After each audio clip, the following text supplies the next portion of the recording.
Everybody बेटा put your camera on. Ma'am factorize तक किया था। हाँ, और मैंने होमवर्क भी दिया था ना, फैक्टराइज करवाने के बाद मैंने होमवर्क दिया था हाँ और मैम। केस भी छोड़नी है। Yes ma'am.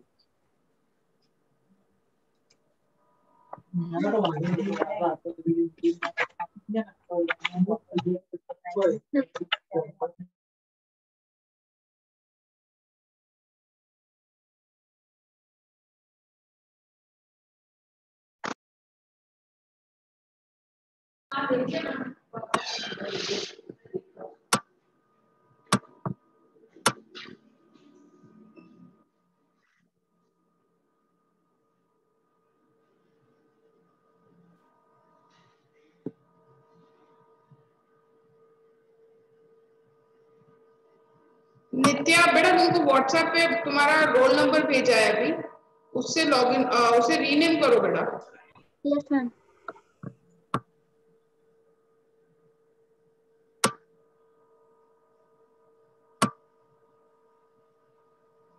रुद्रा पटेल बेटा अपना आईडी से वो करो, रीनेम करो।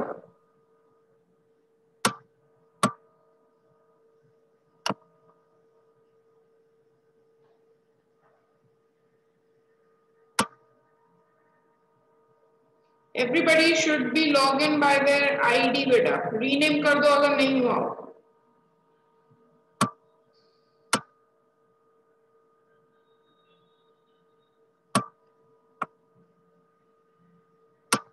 ठीक है, चलो put your camera on everybody. Everybody's camera should be on बेटा।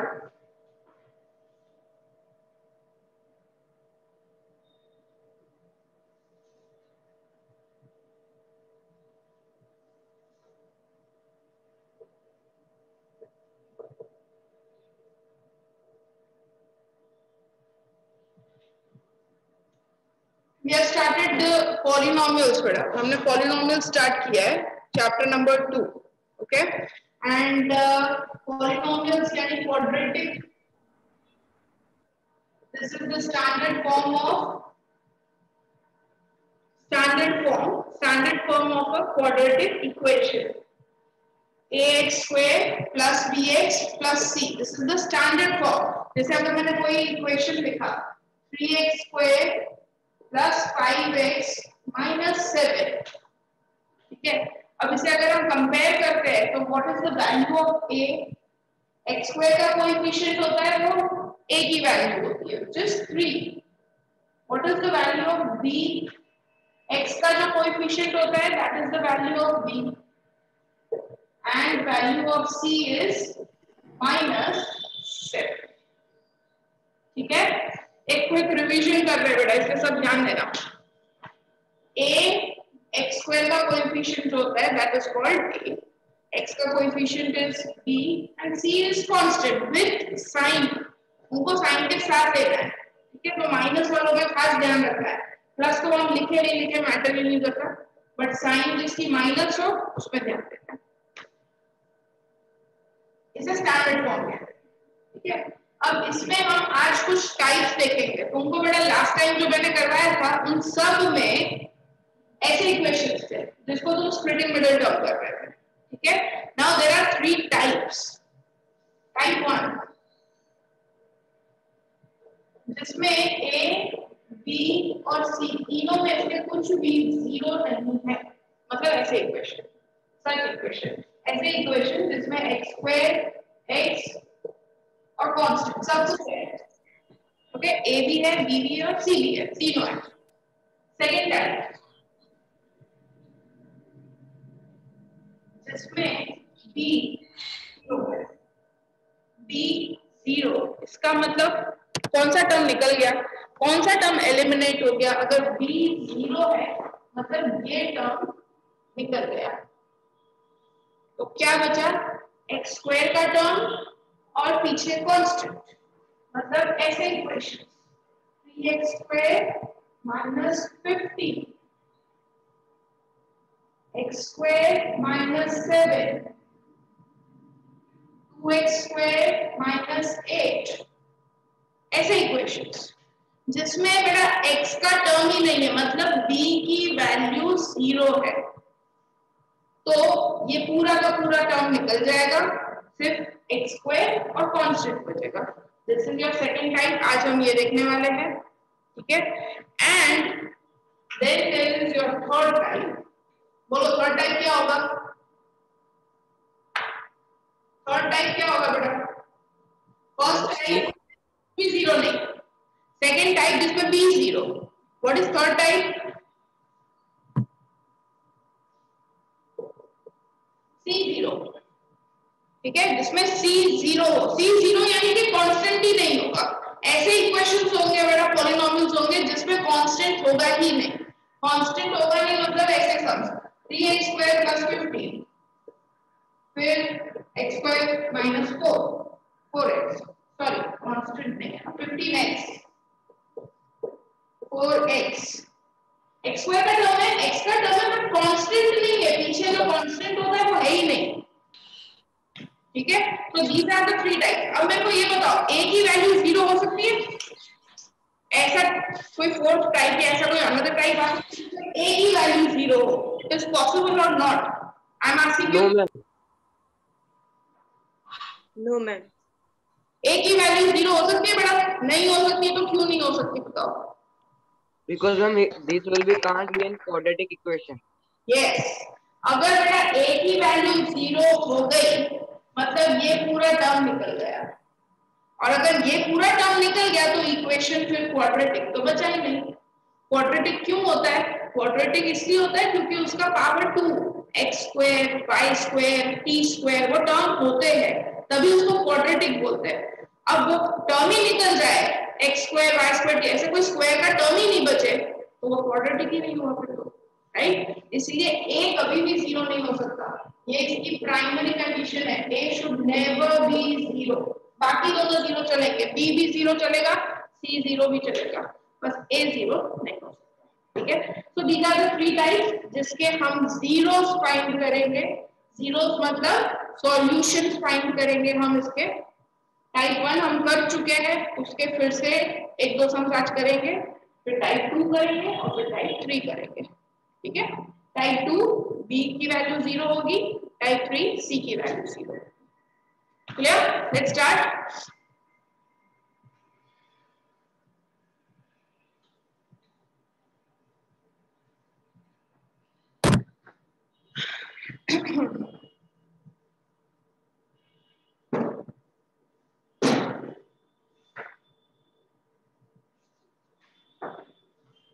Find zeros, okay?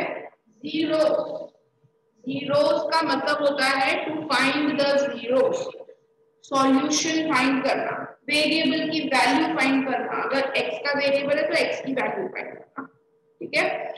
और वो जीरोस के नाम भी होते हैं हमारे पास, which is alpha and beta, इसे बोलते हैं alpha and beta.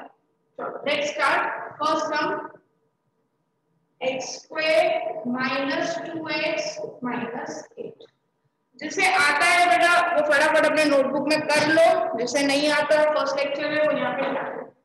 x square minus 2x minus 8, question क्या पूछा है? Find zeros of this polynomial. Question पूछा है फाइंड जीरोस, जीरोस मतलब सॉल्यूशन, इसे फैक्टराइज करके इसका सॉल्यूशन फाइंड करना है, ठीक है। तो सबसे पहला स्टेप क्या था? जीरो फाइंड करना हो तो इक्वेशन पॉलिनोमियल को इक्वल्स टू 0 रखते हैं। फर्स्ट है जीरोस फाइंड करना है तो पॉलिनोमियल जो भी दिया है उसको हम रखेंगे इक्वल्स टू 0। बेटा सबके कैमरा में को ऑन चाहिए। Now this is the last time I am saying, अब यहां से रिमूव होते जाओगे एक एक। सो ये हो गया polynomial equals to 0। Now second step is factorize. Sir जोड़ा है ना पाजा पार्टिसिपेंट्स उधर रोज आए म्यूट हो जाओ देवर्षी।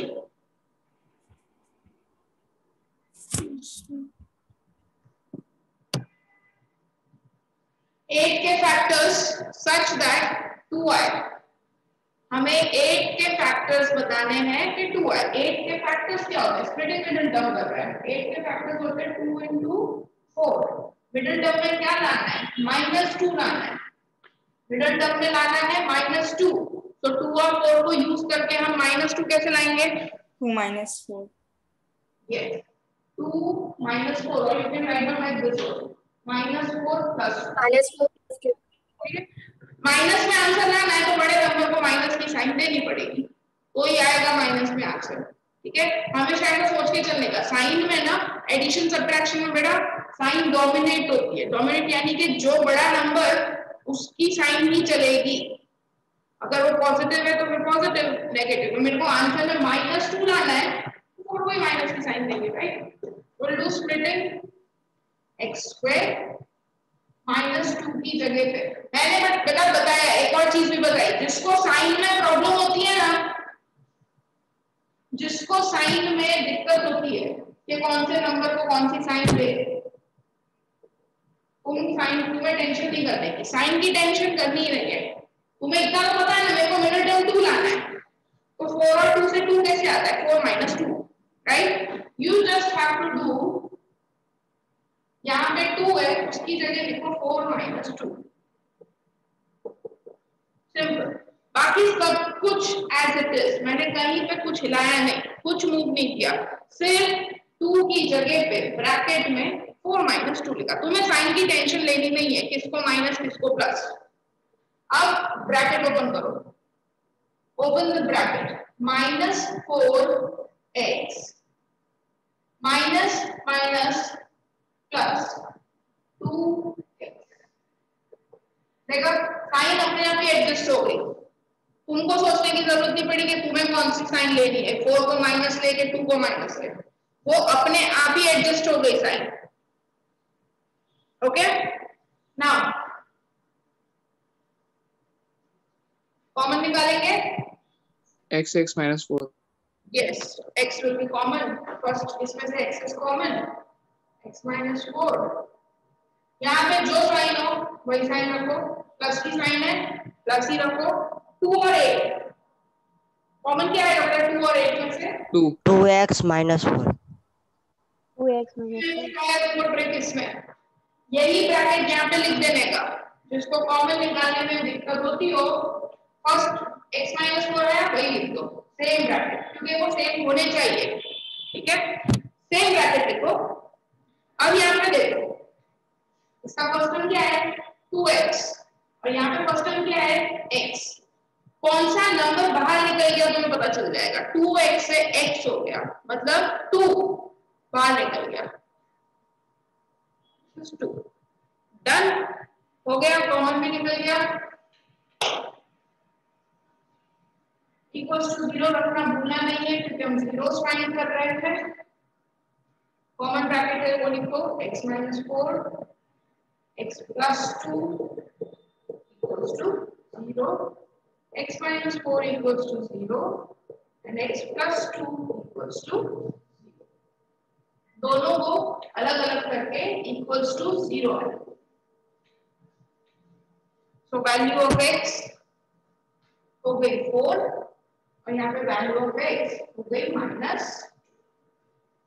ओके, मेरे पास x, ये this is the solution।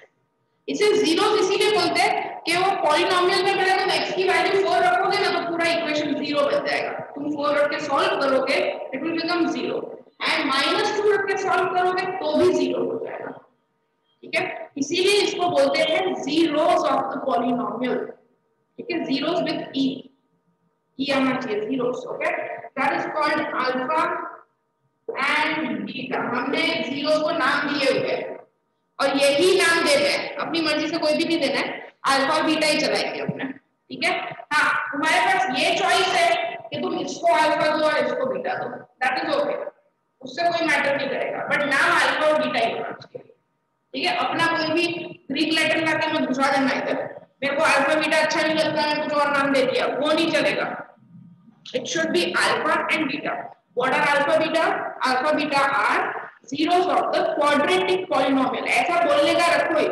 What are alpha beta? Alpha beta are zeros of quadratic polynomial, quadratic, क्योंकि क्यूबिक आएगा तो फिर अलग होंगे zeros, उसमें अल्फा बीटा और गामा आएगा। ठीक है, वो बाद में करेंगे। But what are alpha beta? Alpha beta are zeros of quadratic polynomial. Okay, clear? Zeros find करना बेटा सबको clear हो गया? If anybody is having doubt, मैं next time करूँगी तो उसमें भी और थोड़ा समझ में आ जाएगा बेटा. If anybody is having any kind of doubt, then raise your hand and ask. These are the zeros of quadratic polynomial. Splitting middle term. ठीक है? Now इसके आगे अब यहाँ तक तो बेटा बाकी सब भी जो लास्ट लेक्चर में थे मेरे साथ उन सब ने यहाँ तक तो किया था. अब इसके आगे हम नेक्स्ट स्टेप पे मूव कर रहे हैं. क्वेश्चन में क्या लिखा था मैंने? Find zeros. जीरो स्पेलिंग देखना, जीरो ZEROS नहीं, वो नंबर होता है. जीरो को नंबर जीरो के साथ कंफ्यूज नहीं करना है.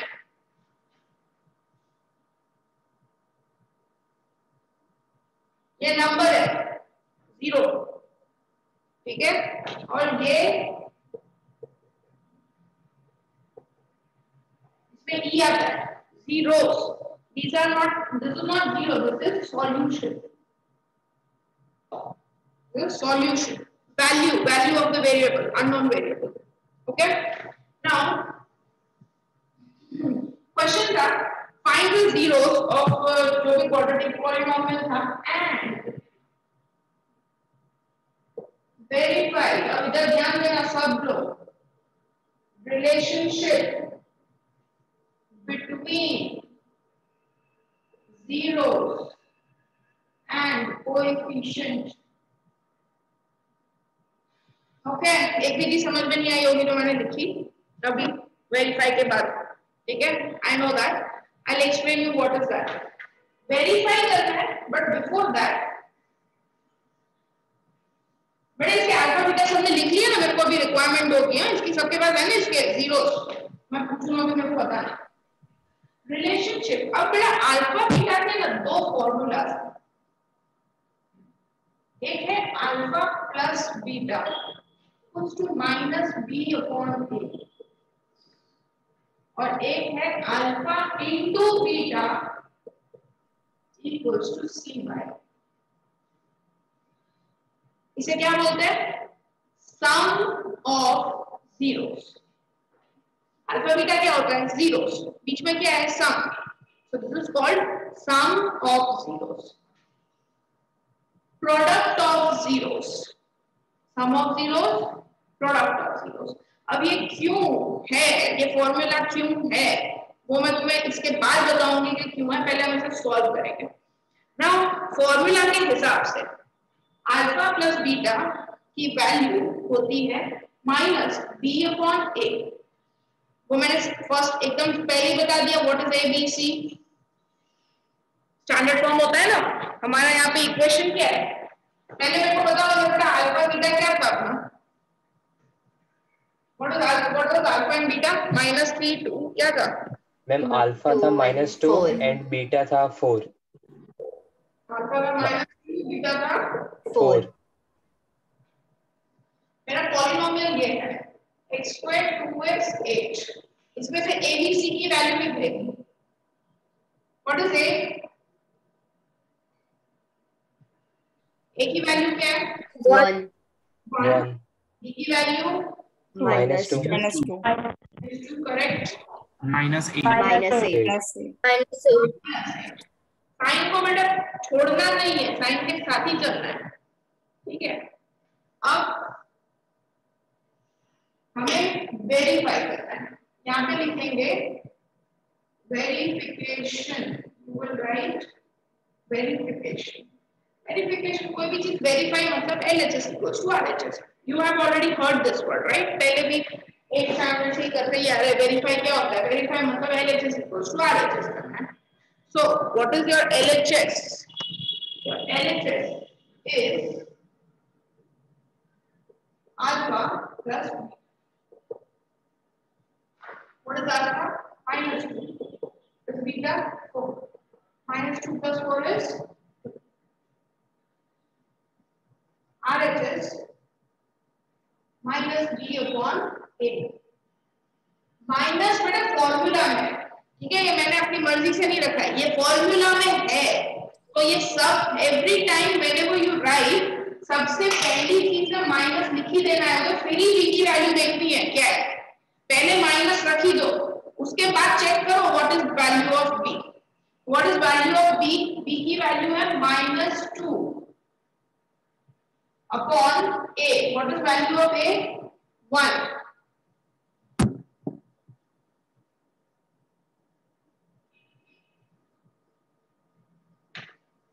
Okay, so this is minus minus plus. Done. अब हमें क्या करना था? वेरीफाई कि LHS और RHS इक्वल है कि नहीं है। तो इक्वल है, ये रहा LHS, RHS, आगे दोनों की value equal, it is verified. First वाला वेरीफाइड हो गया।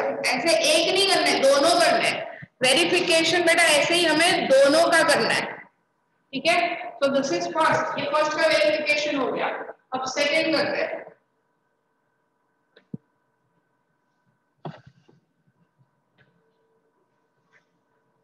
LHS alpha into beta multiply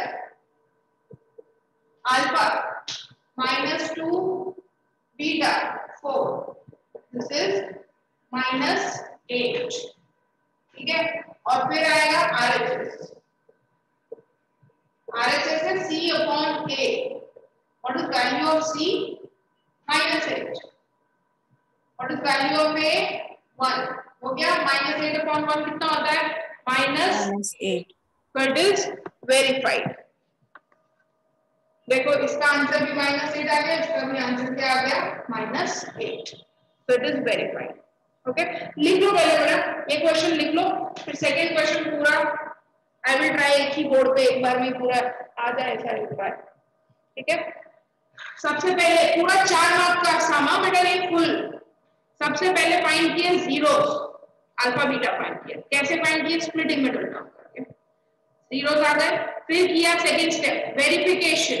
verification में जब भी वेरिफिकेशन हो रहा है बेटा दोनों फॉर्मूला करना है, उसमें बताएंगे नहीं कि तुम ये करो या ये करो, दोनों के दोनों करना है। जब भी लिखा हो वेरिफिकेशन मतलब दोनों ही सॉल्व करना है।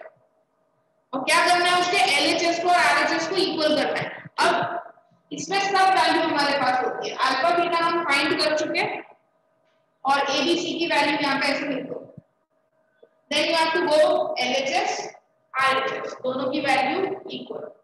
सेकंड फॉर्मूला में डालेगा प्रोडक्ट में, दोनों का प्रोडक्ट करो, LHS C/A करो, RHS, दोनों की वैल्यू इक्वल, ठीक है।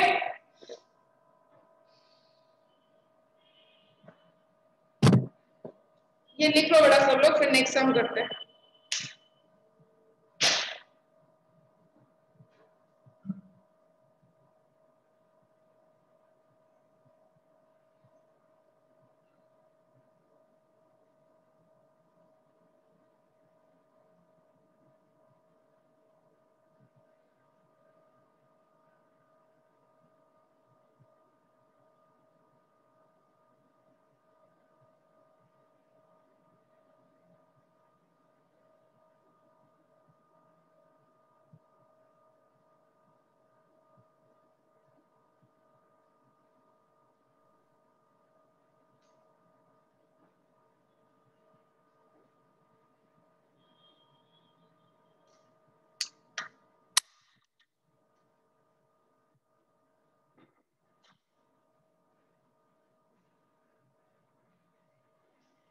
Done.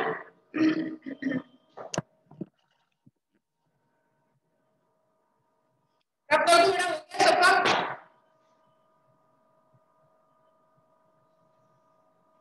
Yes. Yes, ma'am. Yes, ma'am. Yes, ma'am. चलो एक और सम लेते हैं जिसमें पूरा सॉल्व करेंगे, जीरोस फाइंड करेंगे और वेरीफाई भी करेंगे, ठीक है। विल बी एवरीथिंग वेरिफिकेशन के साथ। मैम जिसका सेकंड हो गया वो वेरीफाई कर दे। हाँ हाँ बेटा।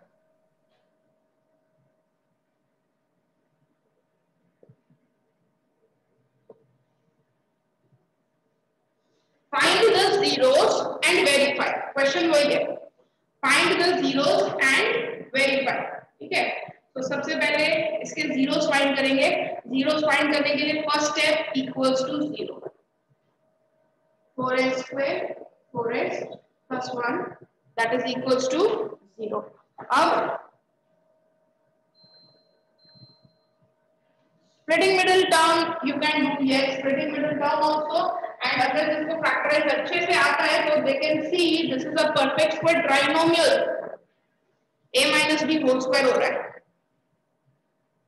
a minus b का होल स्क्वायर है ये, और नहीं पता चल रहा तो स्प्लिटिंग मिडिल टर्म तो है ही, splitting middle term is the saviour, वो हर जगह काम आ जाता है, ठीक है। तो स्प्लिटिंग मिडिल टर्म भी करना हो तो कर सकते हो, कैसे करेंगे स्प्लिटिंग मिडिल टर्म, 1 पीछे जो नंबर है 1 और आगे कोएफिशिएंट देखना है, इसके पहले वाले सम में थोड़ा सिर्फ x स्क्वायर था, आगे x स्क्वायर के आगे कोई भी नंबर नहीं था, इसलिए जो भी लास्ट टर्म है उसी के फैक्टर, इसमें यू हैव टू सी 1 और ये आगे 4, दोनों को मल्टीप्लाई, प्लस 4 मल्टीप्लाई 1 4, तो हमें निकालने हैं फैक्टर्स 4 के फैक्टर्स होते हैं 2 2 का 4 1 का, ये होते हैं फैक्टर्स। अब इसमें -2 हाँ, अब इसमें you have to bring the middle term क्या है 4 और -4, जो लोग साइन के साथ कर सकते हैं वो साइन के साथ डायरेक्टली कर दो, जिसको नहीं समझ में आता उनको मैंने टेक्निक बता दी क्या करना है, ठीक है। -4 तो इससे आएगा 2 + 2, बट मेरे को माइनस चाहिए तो -2 -4 मतलब -2 -2, so now we'll put here 4x square -2x plus 1 equals to 0. Take out common, इसमें से कॉमन क्या निकल रहा है 2x, कॉमन निकल रहा है 2x, बचा क्या अंदर 2 के टेबल में 4 कब आता है 2 सा x माइनस 1, आया ना बेटा समझ में, कॉमन निकालना, यहाँ पे 4 और 2 में से कॉमन निकला 2, राइट, क्या बचा अंदर 2 2 सा 4, तो इधर बचा 2, इसमें से देखो यहाँ से क्या बचा 4x स्क्वायर में से 2x कॉमन निकला, बचा 2x माइनस 1, तो इधर बीच में दोनों के बीच में साइन है वही साइन इधर, you can put same bracket इधर, देखो 2x की जगह पे 2x है, 1 की जगह पे भी 1 ही है, मतलब कुछ भी कॉमन नहीं निकला, तो कुछ भी कॉमन नहीं मतलब ऑलवेज 1 सबका फैक्टर होगा, तो कुछ भी कॉमन नहीं है मतलब 1 कॉमन है 1, तो ये हमारे फैक्टर्स आ गए 2x - 1 2x - 1 equals to 0। Ma'am हाँ बेटा बोलो। मैम आपने जो 5 सम्स दिए थे वो तो अलग दिए थे ना, मतलब टेक्स्ट बुक से नहीं थे ना? पूरा करने दो बेटा, ऐसे बीच में आउट ऑफ द लीग वाले क्वेश्चंस मत पूछो, अभी पहले ये खत्म हो जाए फिर पूछो, ठीक है, ये बीच में लिंक मत ब्रेक करो। 2x - 1 equals to 0 हो गया, अब दोनों को हम equals to 0 पुट करेंगे, 2x - 1 equals to 0, दोनों ब्रैकेट को equals to 0, so 2x equals to 1 and s equals to 1 by 2, value of s equals to 1 by 2, तो ये मेरा अल्फा आ गया था, सेम इधर वही का वही आएगा सेम, ये आ गया बीटा, ठीक है, अल्फा ये जीरोस आ गए, these are called zeros आ गए, अल्फा आ गया और बीटा भी आ गया,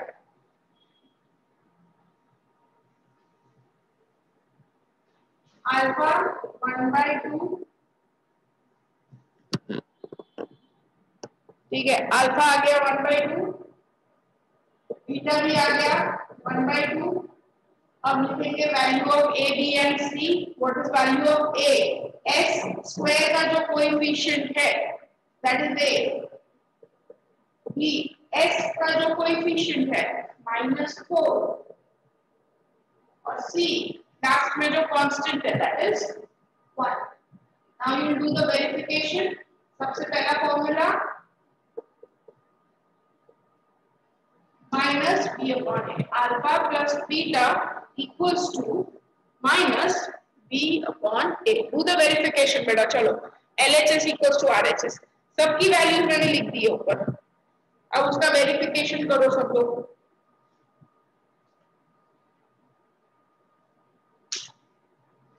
नित्या बेटा समझ में आया? Yes ma'am. ठीक है. और बेटा नित्या बेटा तुम्हें ना अपने उससे रीनेम करो. तुम्हारा आईडी क्या है नित्या? Tell me. नित्या ये रेडमी वाली नित्या थी है ना?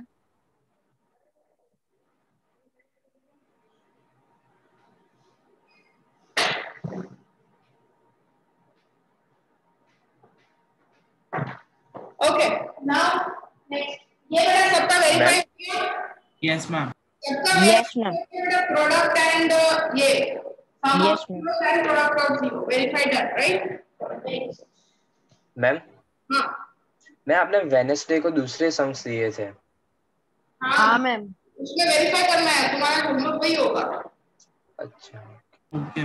कंटिन्यू में भी हमको भी है। ना बेटा तुम लोगों को हाँ ma'am.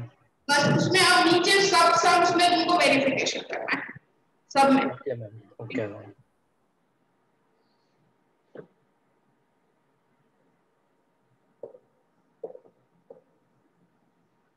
Next sum will be this.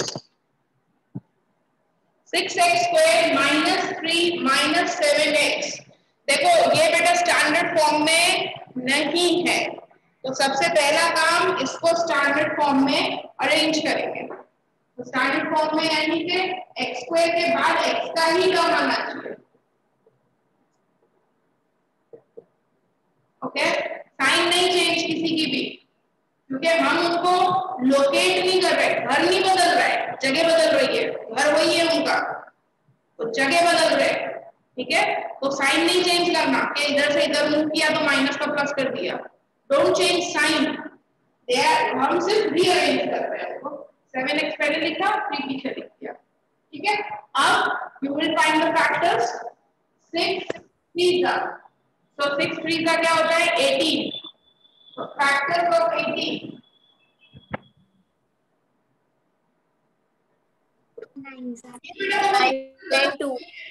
9 2 जा. हाँ ये तुम्हें दिखाना जरूरी नहीं है. ठीक है ना. देखो दिस टाइम राइटिंग 9 2 का 6 3 का मुझे लाना क्या है 7. तो दैट इज 9 minus 2. बट मुझे लाना है -7. तो हो जाएगा बड़े नंबर को साइन हो जाएगी माइनस और दूसरे को जाएगी प्लस. ठीक है. और जिसको नहीं आ रहा वो ब्रैकेट में 7 की जगह लिखो 9 minus 2. जब ब्रैकेट ओपन करोगे अपने आप एडजस्ट हो जाएगी साइन. ठीक है. तो ये हो गए फैक्टर्स इसके 9 and 2. So here we will write 6x squared 9x 2x 3 equals to 0. Take out common 6 और 9. क्या कॉमन आएगा बेटा? 3x. दोनों कौन से टेबल में आते हैं? Yes, ma'am. ठीक है. 3x. 3 के टेबल में 6 कब आता है? 3 के टेबल में 6 आता है 2 का. 2x. और 9 कब आता है? 3 का. 3. और x तो बाहर ही है, इसके x में लिखेंगे. बीच में साइन है plus +1. 2x minus 3. Same bracket. अब कंपेयर 2x और 3 और साइन भी वही है. मतलब कॉमन क्या लिखा? क्या कुछ भी नहीं यानी 1 और इक्वल्स टू 0 लिखना है. तो 2x minus 3 3x plus 1 3x plus 1 ये वाला और 2x minus 3. तो दोनों कॉमन ब्रैकेट है. दोनों को अलग-अलग equals to 0.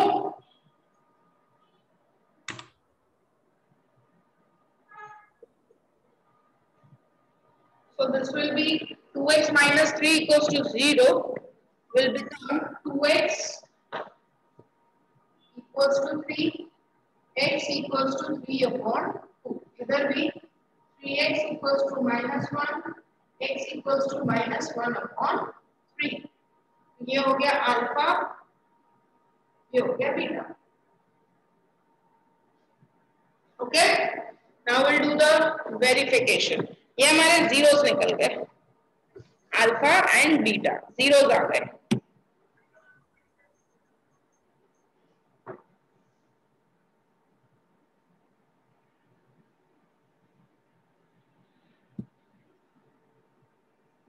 Now verification.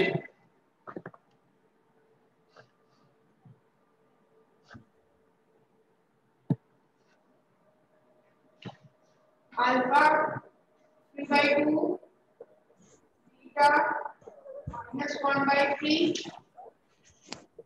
ABC की भी वैल्यू लिखोगे. A की अब ये यहाँ पे देखना ABC है, बड़ा ऊपर मत देख के लिख देना.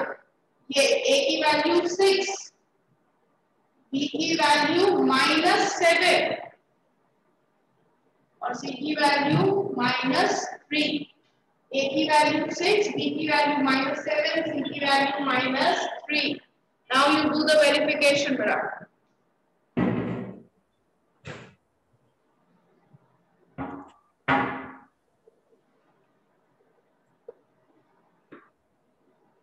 LHS 3/2 plus -1/2. Take the LCM and solve.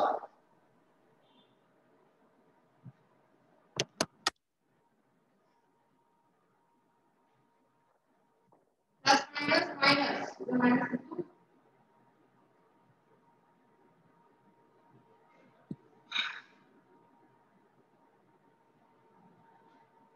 So 3 3s are 9 minus 2, 7/6. यह है हमारा LHS. Now move to the RHS. RHS है -B/A. पहले माइनस लिख देना, फिर ही B की value -B/A.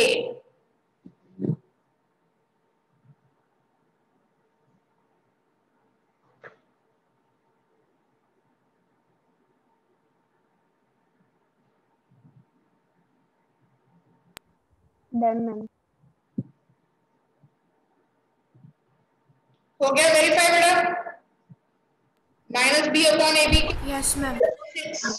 Yes. Right. Next to the product. Product alpha into beta. 3/2 -1/2. If we cancel -1/2. And RHS C की वैल्यू है -3 और A की वैल्यू है 6. 3 1s are 3 2s are. That's 1/2.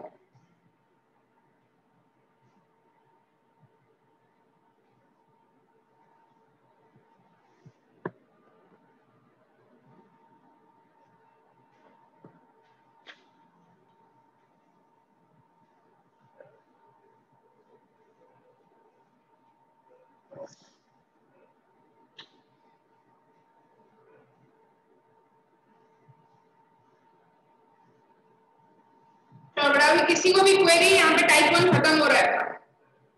ये टाइप 1 खत्म हुआ. किसी को कोई क्वेरी है बेटा तो पूछो मुझे पहले, फिर मूव करें आगे. सबको आ गया? अब एकदम जीनियस में हो. Very good. Yes, ma'am. 4u² plus 8u. अब ये वाले सम्स जो है टाइप 2 एंड टाइप 3 ये काफी छोटे होते हैं बट इजी भी होते हैं. बट मिस्टेक ज्यादा इसी में होती है, उसमें नहीं होती, इसमें होती है. Silly mistakes. फैक्टराइज करना है, फैक्टराइज यानी 0 लाना है, तो इक्वल्स टू 0 पुट करेंगे. कॉमन निकालना है. Okay, always take out common. Don't take 8u को इधर. ऐसा करोगे ना तो सिर्फ एक ही वैल्यू आएगी. मेरे को 2 वैल्यूज चाहिए, अल्फा भी चाहिए और बीटा भी चाहिए, भले दोनों सेम हो. ठीक है, टेक आउट कॉमन. कॉमन क्या निकल रहा है दोनों में? 4. 4 और 8 में से निकला 4, u स्क्वायर और u में से निकला u। क्या बचा? u U+2। ये ऐसे हुआ देखो, ये लाइक दिस। मतलब अब इस ब्रैकेट को इक्वल्स टू 0 करोगे और एक इसको, तो u की वैल्यू हो गई 0/4, that is 0, so this is your alpha। Beta u equals to -2, this is your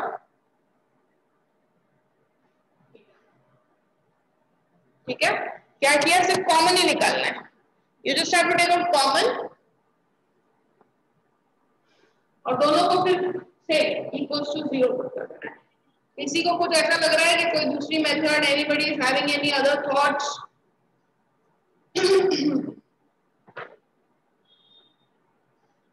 ध्रुवी बेटा कुछ बोलना है तुमको?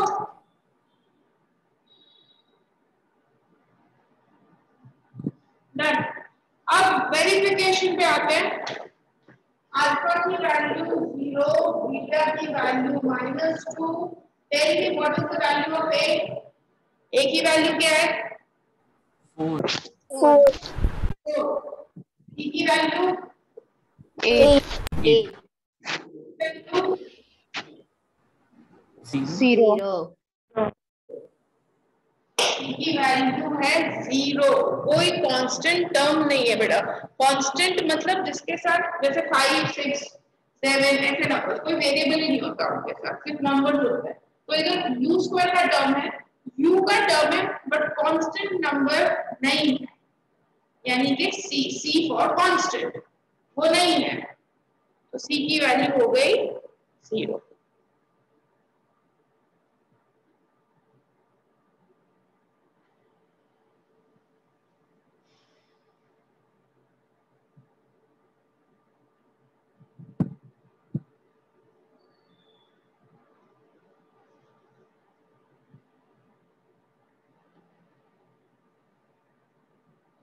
डन।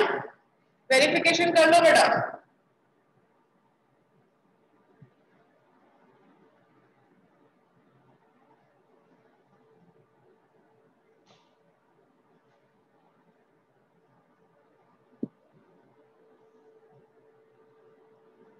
सबका वेरिफिकेशन कंप्लीट हो, मुझे बताओ।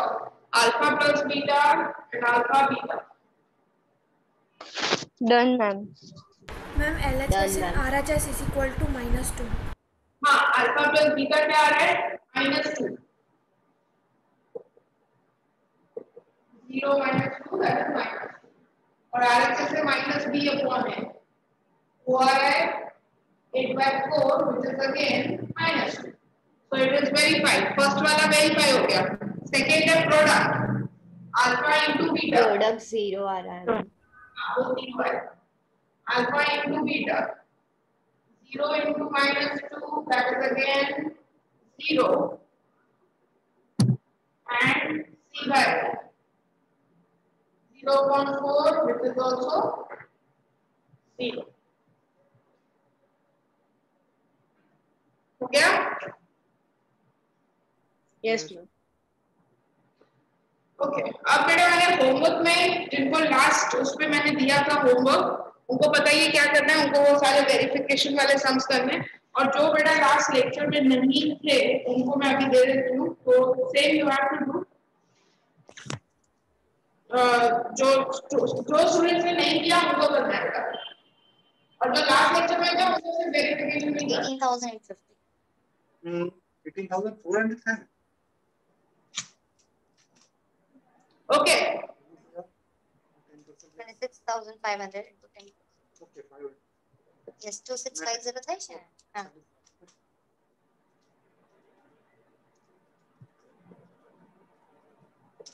Perfect છે. 18,000.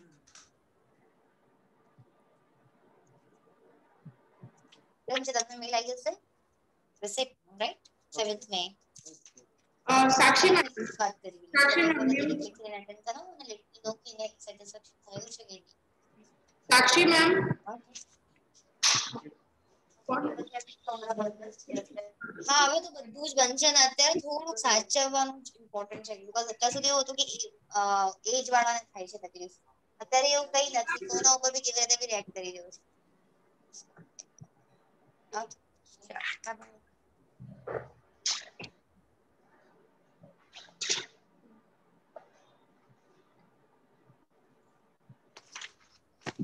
साक्षी मैम आपका म्यूट ओपन माइक ओपन है साक्षी मैम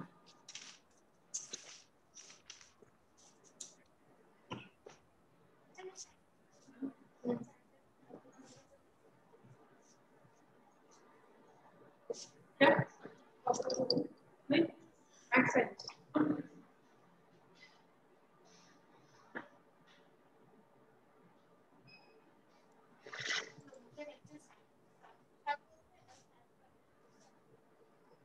ये बेटा करना है ठीक है जो बेटा जिसने नहीं किया है उनको ये सम्स करने हैं और जिन्होंने कर लिया है उनको इसके वेरिफिकेशन कंप्लीट करना है और जिनका फर्स्ट लेक्चर था उनको जीरोस भी फाइंड करने हैं और वेरीफाई भी करना है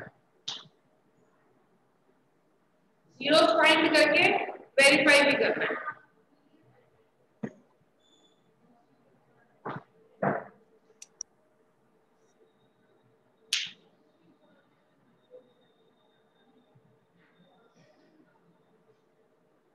किसी को कोई सम में डाउट आ रहा है बेटा यहाँ पे रीअरेंज कर देना फोर्थ क्वेश्चन में ठीक है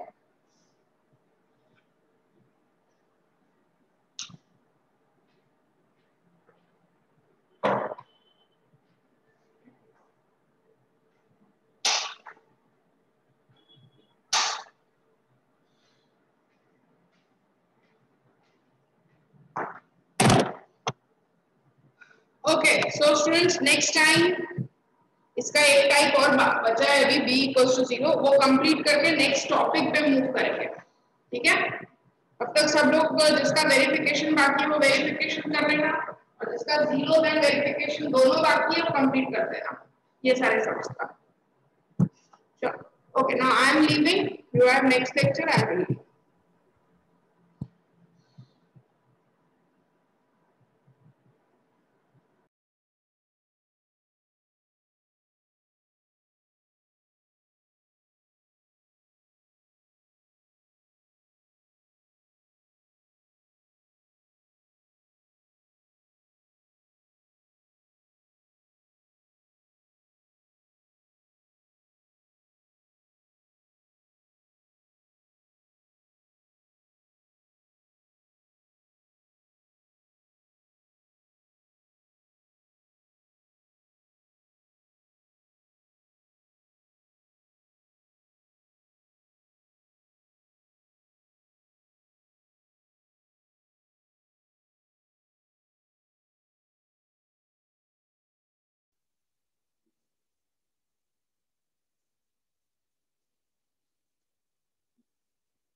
good afternoon everyone Good Good afternoon. afternoon, ma'am. Good afternoon, ma'am. हाँ बेटा लास्ट टाइम कहाँ तक किया था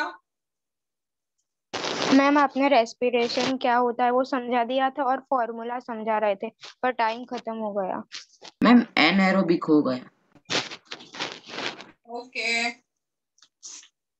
उसे फॉर्मूला नहीं बोलते रिएक्शन बोलते हैं अच्छा आप लोगों को एरोबिक एनारोबिक रेस्पिरेशन हो गया था उसमें मैं एरोबिक एनारोबिक हो गया था क्या मैं आपने उसकी फॉर्मूला समझा दी थी वो मैंने समझाई होगी ग्लूकोज पाइरुवेट फिर प्रोडक्ट क्या बन रहा था हाँ मैम उसकी नहीं मैं क्या बोल रही हूँ बेटा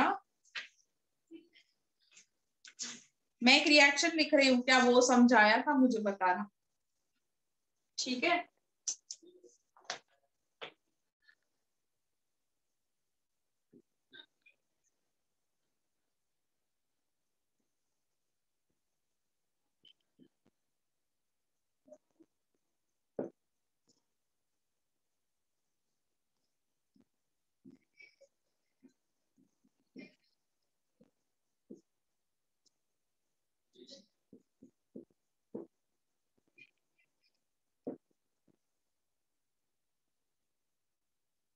अभी यहाँ पे ऊपर मैंने प्रेजेंस लिखा था या एब्सेंस लिखा था ऑक्सीजन का? मैम ये नहीं समझाया था। नहीं, ये समझाया तो सही था, मुझे पता है, मैंने स्ट्रक्चर के साथ समझाया था, but whether it was in absence of oxygen और प्रेजेंस, ये मेरे को पूछना है। मैंने आप लोगों प्रेजेंस ऑफ ऑक्सीजन। हाँ, मतलब एरोबिक समझाया है, एनएरोबिक बाकी है। मैम वो आप एक बार फिर से समझा सकते हो, क्योंकि वो मेरे को पता नहीं चला था इसलिए। कि उस टाइम पे उतना तो ब्रेक करके समझाया था मैंने, वो रिएक्शन आपको 3 से 4 बार समझाया था उस दिन। मैम मेरा नेटवर्क इश्यू था ना, तो मैं 15-20 मिनट के लिए मेरे को आवाज ही नहीं आ रहा था। ऐसा तो मैं आगे कैसे बड़ा कराऊंगी, यही नहीं समझ आता है। चलो, ग्लूकोज, ये रिएक्शन तो अभी सेम ही रहेगा। अगर आप एरोबिक रेस्पिरेशन में जा रहे हो तो हमारे पास देखो यहाँ पे प्रोडक्ट में पाइरुवेट है, मैंने आपको इसके स्ट्रक्चर्स लिखवाए हुए हैं, सबके पास स्ट्रक्चर्स है इसके, पाइरुवेट का स्ट्रक्चर, हाँ या ना? Yes ma'am. इससे यहाँ पाइरुवेट से आगे ऑक्सीजन के प्रेजेंस में यहाँ पे होगा क्रेब्स साइकिल। क्रेब्स साइकिल जो होता है माइटोकॉन्ड्रिया में, और हमको क्या मिलेगा?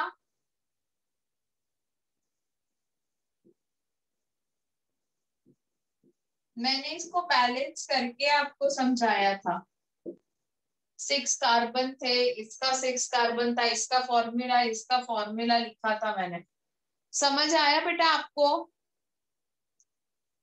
ये ग्लूकोज इज C6H12O6, तो इसको हम तोड़ते हैं तो ये पाइरुवेट मिलता है। Pyruvate is 2C compound, sorry 3C compound. इसमें 3 कार्बन होते हैं, लेकिन ऐसे पाइरुवेट हमें 2 मिलते हैं, ठीक है। और उसके बाद फर्दर हम जब पाइरुवेट का रिएक्शन करते हैं इन प्रेजेंस ऑफ ऑक्सीजन, तो हमें मिलता है carbon dioxide, water and 38 ATP। बोलो मैम इसमें O6 कैसे हो गए? क्या इसमें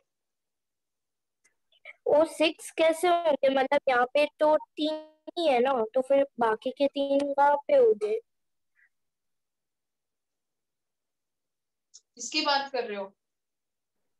यस मैम। ओके, देखो ये रिएक्शन जो तुमको दी गई है ना, this is just a verbal reaction, it is not the balance reaction, ठीक है। नॉर्मली अगर तुम्हारा टेक्स्ट बुक है तुम लोगों के पास,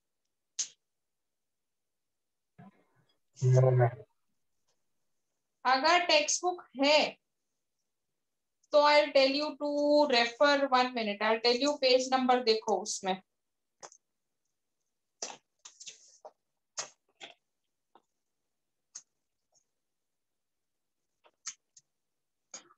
सी पेज नंबर 96।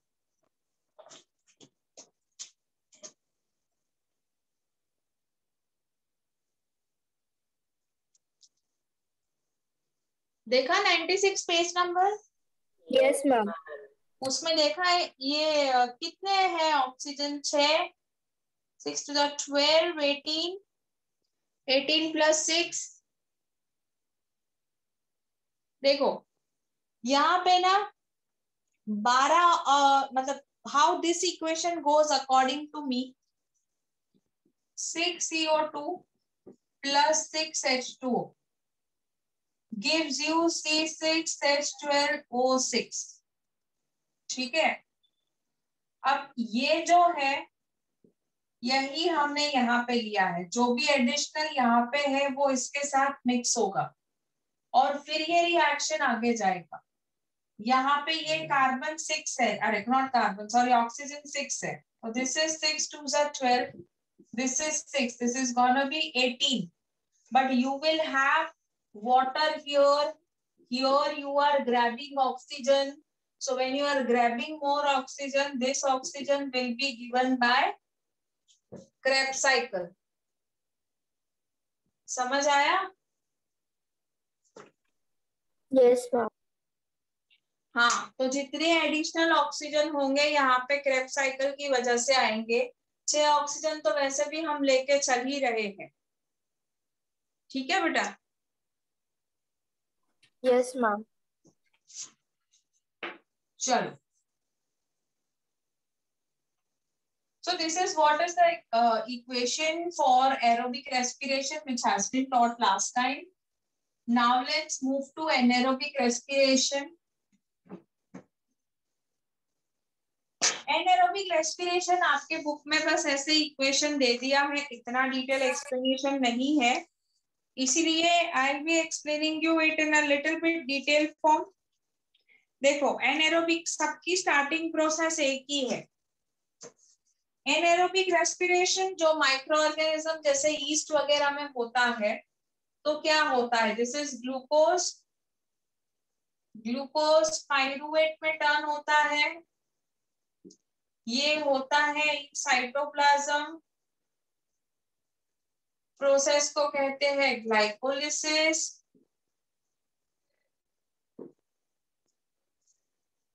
अब हम बढ़ रहे हैं विदाउट ऑक्सीजन, तो यहाँ पे क्या लिखेंगे, in absence of oxygen.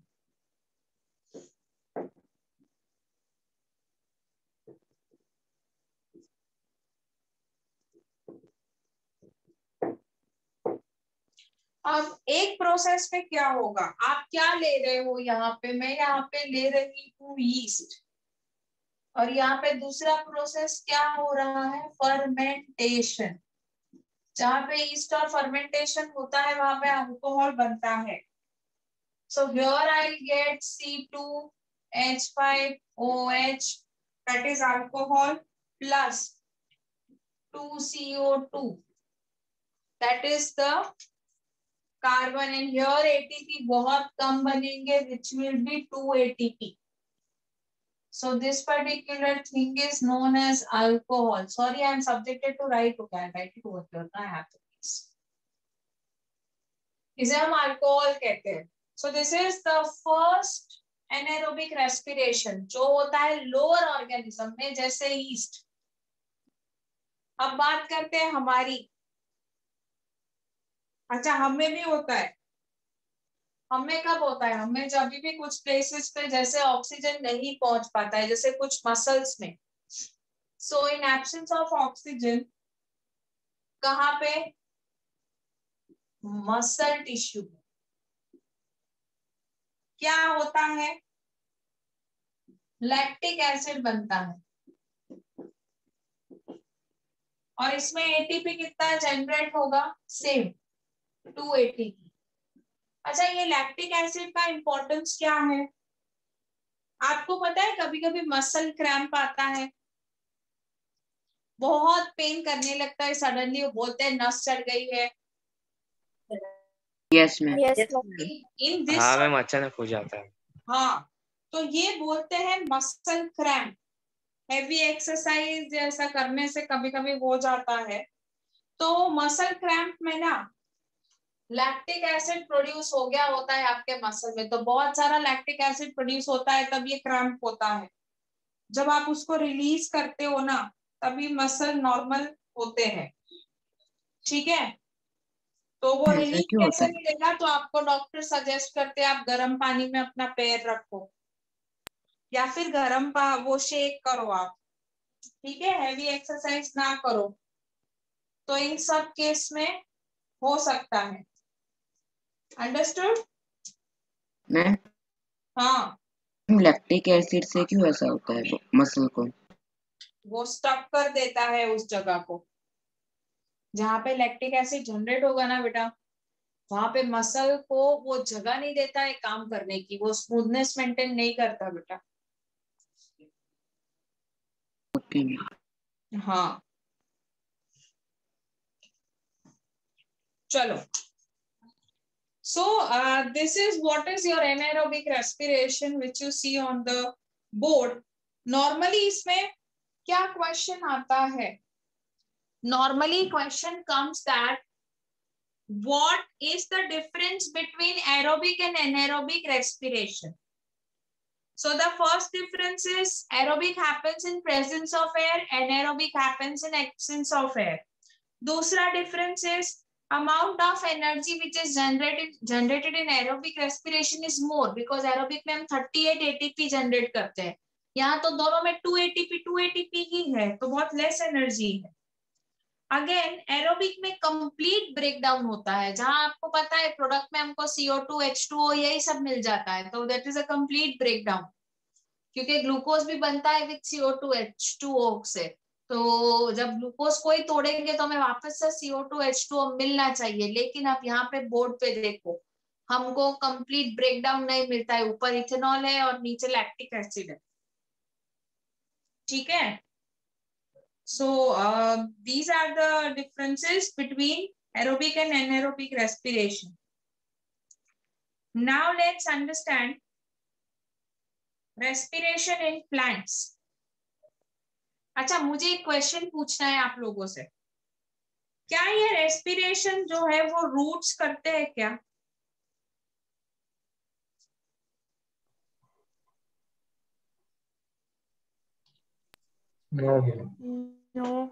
No ma'am. No.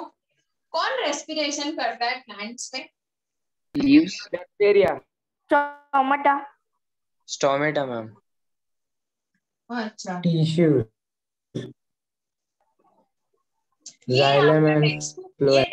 एक मिनट, ये टेक्स्ट बुक में दिया हुआ है तीनों तीन इक्वेशन, इसीलिए मैंने रख किया है, फोटो नहीं लेने दिया है. ठीक है, आप लोगों को टेक्स्ट बुक में से लिख लेना है.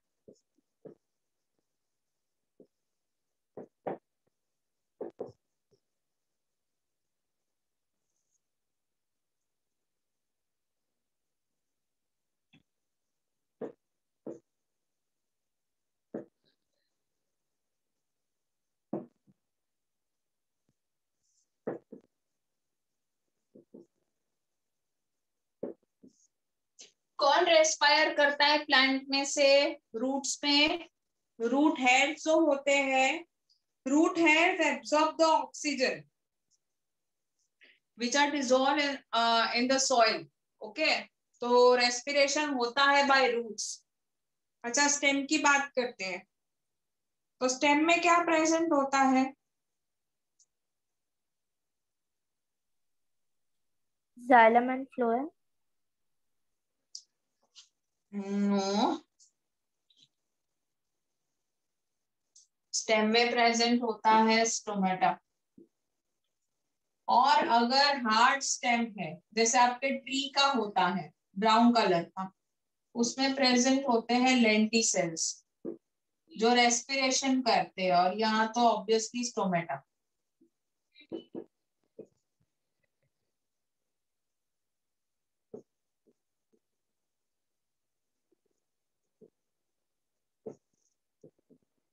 समझे? तो ये याद रखना, एमसीक्यू में आएगा. रूट्स का रूट हेयर, स्टेम का स्टोमेटा, हार्ड स्टेम का लेंटिसेल, इसका स्टोमेटा, ये रेस्पिरेशन करते हैं. अंडरस्टूड बेटा? Yes, ma'am. Yes ma'am. Okay, now let's understand respiration in animals.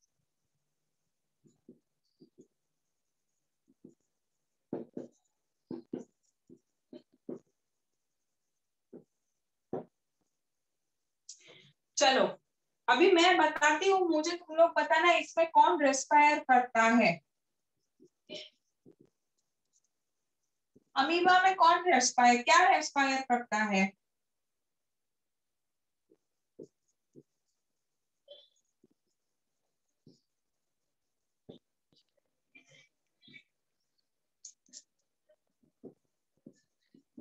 अच्छा, फिश में तो पता होगा ना आप लोगों को क्या? Gills, Gill, gills.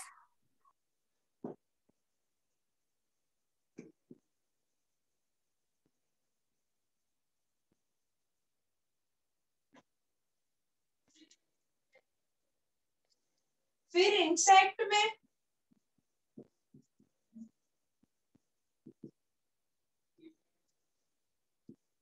ट्रैकिया,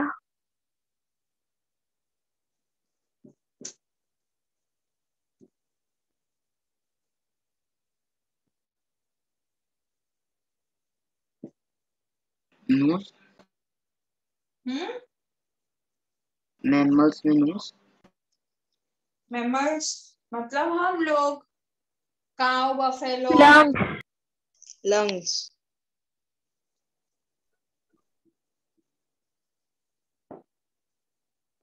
ये भी एमसीक्यू में आएगा। चलो इसकी फोटो ले लो बेटा।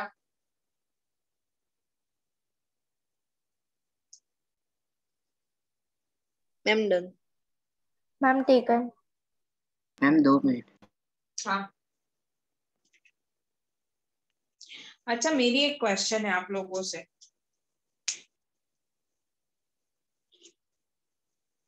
Ma'am photo taken. हाँ, क्वेश्चन ये है कि रेट ऑफ ब्रीदिंग जो एक्वेटिक ऑर्गेनिज्म होते हैं उनमें ज्यादा होती है या टेरेस्ट्रियल में? टेरेस्ट्रियल। टेरेस्ट्रियल में। ओके,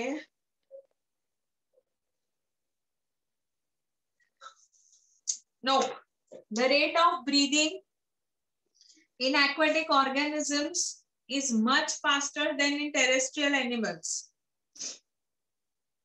एक्वेटिक को बहुत ज्यादा ऑक्सीजन मिलता है which is dissolve in water. समझो वो तो पानी मतलब ऑक्सीजन के आजू बाजू ही रहते हैं, हम पानी में से ऑक्सीजन नहीं निकाल सकते हैं। लाइक वी ब्रीथ, हमें ब्रीथ करना पड़ता है एयर को, और वो भी जरूरी नहीं है कि उसमें चाहिए उतना ऑक्सीजन मिले। इसीलिए breathing is slow in terrestrial zone but fast in aquatic zone. Understood? Yes ma'am. Yes ma'am. Ma'am हाँ, मैम बट पानी में तो कार्बन भी मिक्स हुआ होगा ना? कार्बन हुआ होगा, कार्बन ही बहुत सारे एलिमेंट्स होंगे ना बेटा मिक्स, लेकिन पानी है भी तो कितना, जस्ट इमेजिन। ऐसे भी रिजॉल्व होगा।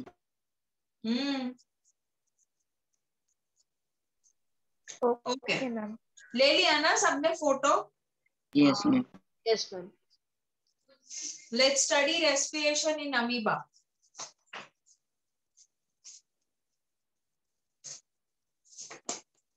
अच्छा, अब जो मैं करवा रही हूँ ना वो आप लोगों को भी करना पड़ेगा। You have to write it as well and draw it as well, because this is now one of the important part which I'll be teaching you of this chapter.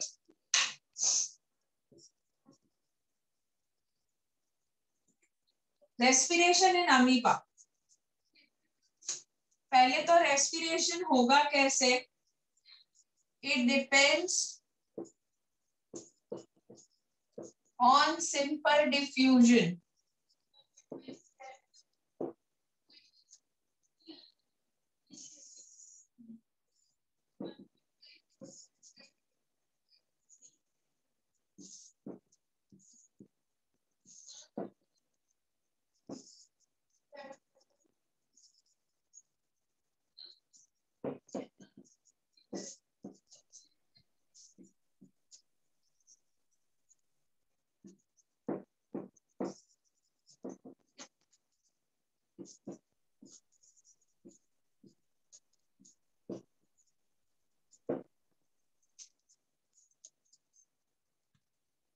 ये सेल मेम्ब्रेन है, यहां से अंदर आएगा oxygen, यहां से carbon dioxide बाहर जाएगा।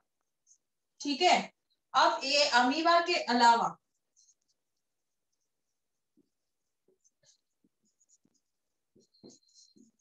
पैरामोशियम एंड प्लानेरिया, ये दोनों में सेम डिफ्यूजन होगा।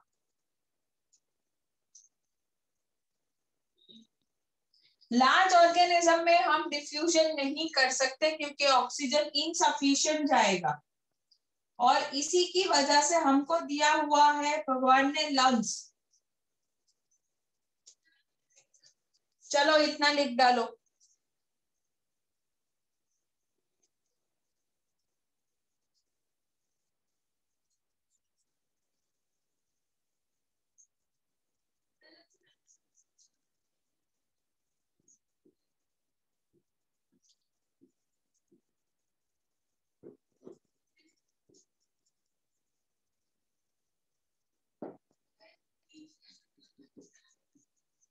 कौन सा पिगमेंट है? Human blood carries respiratory pigment, क्या नाम है? हीमोग्लोबिन। हीमोग्लोबिन।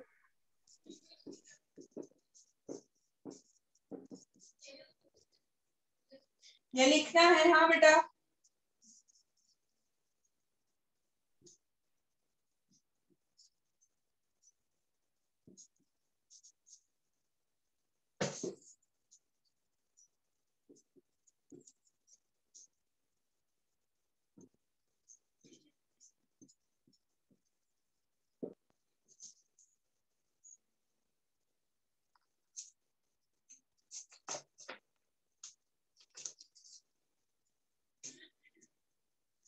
मैम हाँ मैम ह्यूमन में तो मेनली रेस्पिरेशन एल्वियोलाई नहीं करती। हाँ, तो एल्वियोलाई में से फिर कहाँ जाएगा ब्लड? मैं आपको समझाती हूँ ना।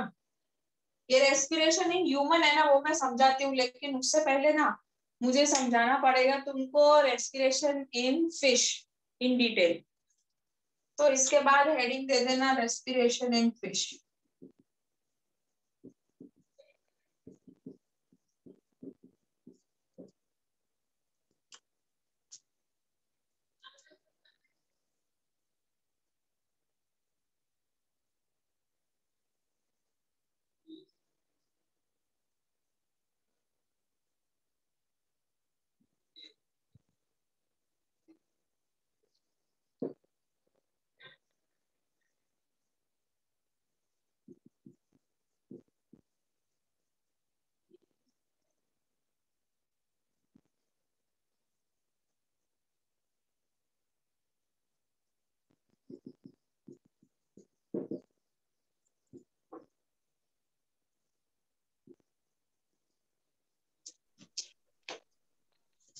इसको ड्रॉ कर लेना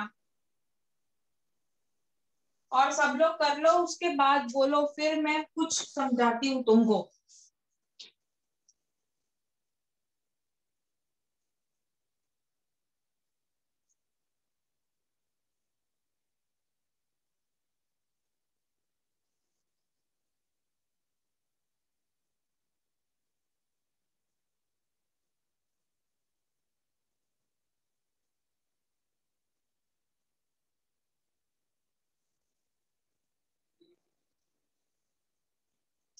लिख लिया बेटा?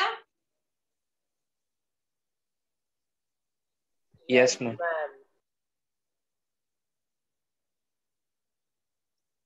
किसी का बाकी है?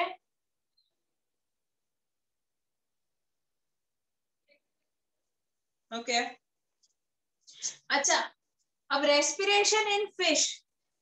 तो क्वेश्चन ये है कि फिश जो है उसको हम ऐसे ही मतलब ऑक्सीजन नहीं दे सकते क्या? फिश को ऐसे ही पानी में रख दो तो ऑक्सीजन वो कैसे लेती है? गिल्स के थ्रू। ऐसा बोला सही, लेकिन मतलब गिल्स से ऑक्सीजन अंदर जाता है? That is my question. How does oxygen, हाँ बोलो। मैम मे भी उनकी बॉडी के मतलब कि गिल्स में ऐसी प्रोसेस होती होगी जो वाटर में से H2 को अलग करके उनकी बॉडी में मतलब कि वेन्स में भेजता होगा जहाँ पे ब्लड के साथ मिक्स होता होगा। ना बच्चे। Any other person who wants to try? They take oxygen through their mouth. Basically oxygen is dissolved in water. So this dissolved oxygen they acquire it from their mouth and they excrete it out from the gills, where the oxygen is been absorbed throughout the body. समझ आया? अगर oxygen dissolve नहीं होगी पानी में तो fish won't be able to respire बेटा। Everyone understood? Ma'am gill का मेन फंक्शन क्या होता है? गिल का मेन फंक्शन होता है to respire.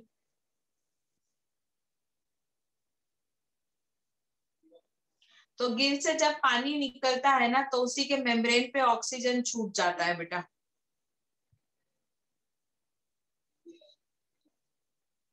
Is it clear? Ma'am, can you explain again?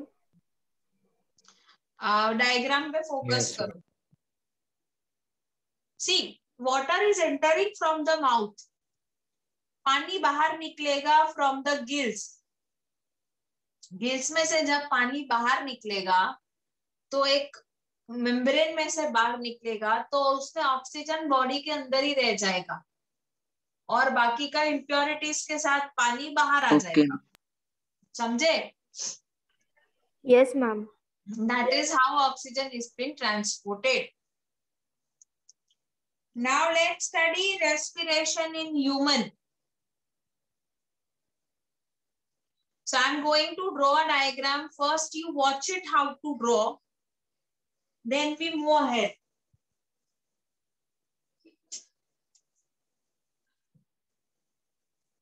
I always suggest students to explain biology with diagrams.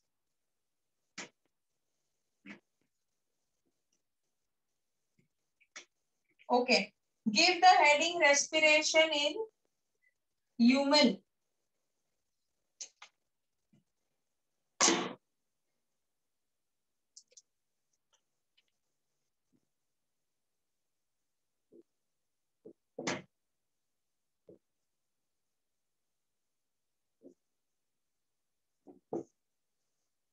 Okay मैं terminologies पे बाद में आऊंगी, पहले let's draw the diagram so that we get clear about it.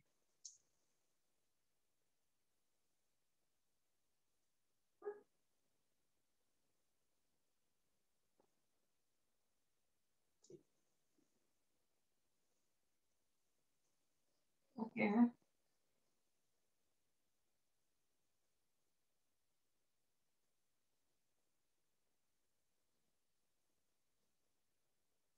this is better.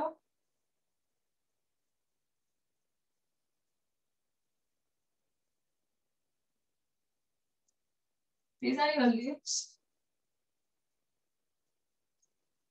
chin. Okay. We are not subjected to draw whole body. From the lips, we are assigning this sort of gland. और ये जो थोड़ा चिन को अंदर करेंगे ताकि इसका dimension मिल पाए। Okay, we are going to have this tube.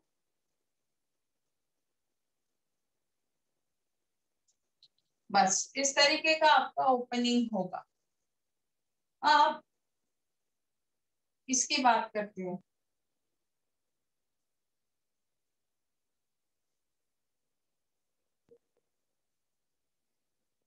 You will have this sort of structure जिसे हम लैरिंक्स कहते हैं।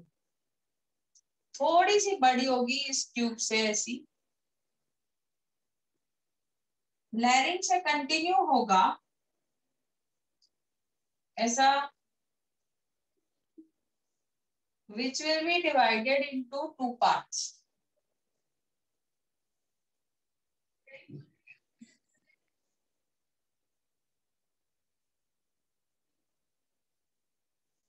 Okay. Now, once you draw this much, तुमको यहाँ से लंग्स ड्रॉ करना है।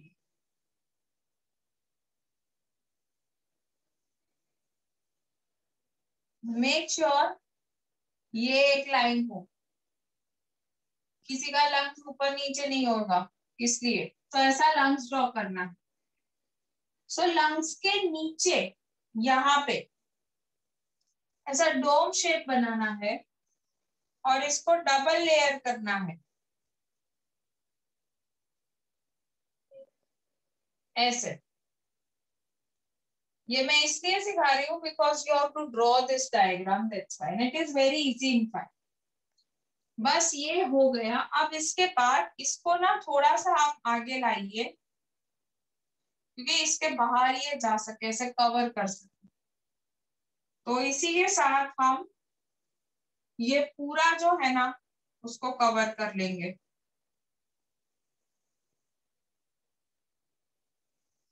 ऐसे।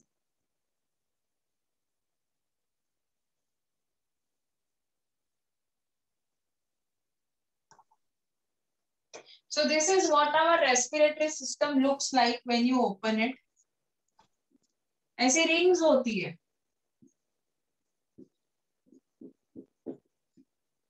मुझे कोई एल्वियोलाई के बारे में पूछ रहा था।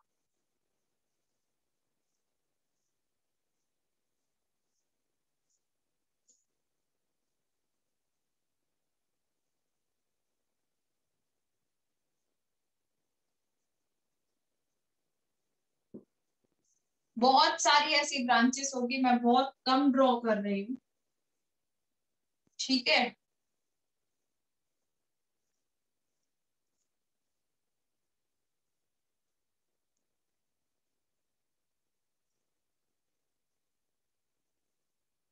ओके, ये मैं आपको बता दूं, ग्रेप्स होता है ना वैसा स्ट्रक्चर होगा,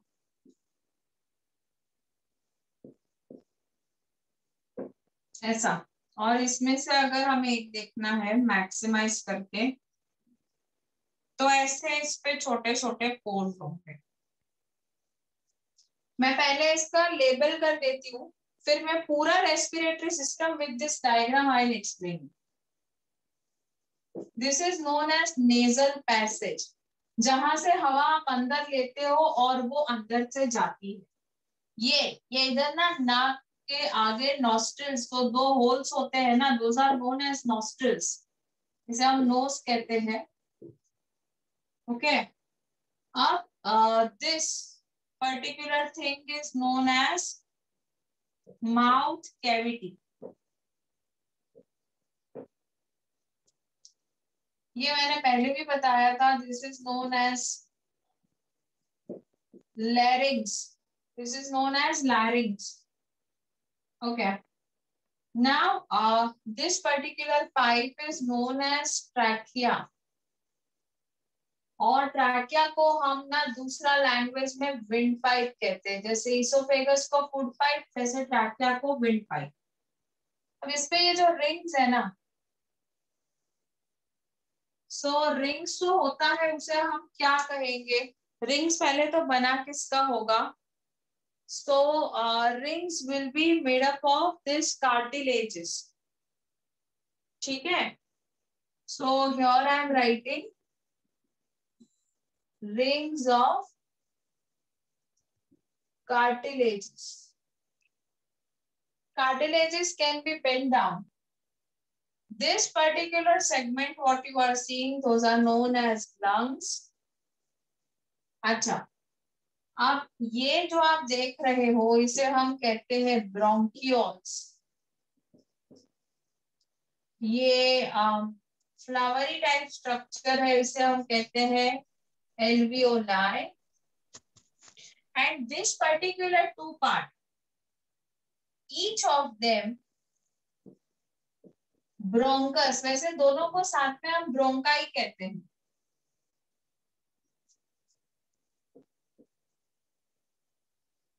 ओके, ये जो आप खाली पोर्शन देख रहे हो इसे हम कहते हैं chest cavity, and this dome shaped structure which I am just lining it off, ये बहुत ही इंपॉर्टेंट है, इसे हम कहते हैं डायाफ्राम।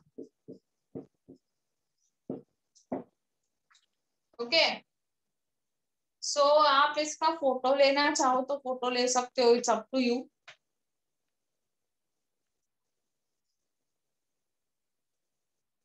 लैरिंग्स को हम वॉइस बॉक्स कहते हैं, जहां से आपकी आवाज आती है ना उसे हम लैरिंग्स कहते हैं बेटा। तो अभी आप इतने ऑर्गन से क्लियर हो कौन कहाँ पे है? Yes ma'am. Yes ma'am. Ma'am ये डायग्राम एग्जाम में आ सकता है ना? देखो वो एग्जामिनर पे डिपेंड करता है, मैं इसके लिए एनफोर्स नहीं करती हूँ, पर कोई लोग पूछते हैं कोई लोग नहीं पूछते। ओके, मैं तो हमें प्रिपेयर तो करना ही है पूरा डायग्राम। आई सजेस्ट कर लो। Okay ma'am. Because important diagram है। देखो जैसे न्यूट्रिशन है ना, तो डाइजेशन जो हमने पढ़ा ह्यूमन का, तो वो सिस्टम आता है कंफर्म। फिर आगे अभी जाएंगे ना, ट्रांसपोर्ट सिस्टम पढ़ेंगे, तो उसमें आएगा हार्ट, तो हार्ट ड्रॉ करना इंपॉर्टेंट है। फिर आएगा इसमें से दूसरा डायग्राम है वो स्टोमेटा का ओपनिंग एंड क्लोजिंग।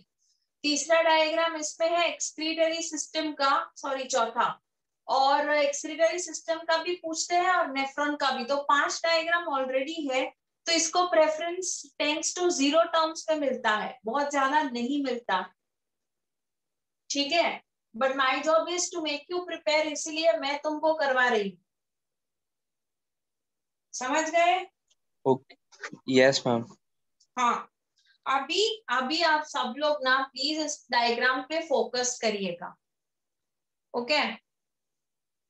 और अपना बुक में मत देखिएगा, क्योंकि मैं जो बोल रही हूँ ना वो आपको फोकस करना है। चलो, नाउ लेट्स मूव अहेड।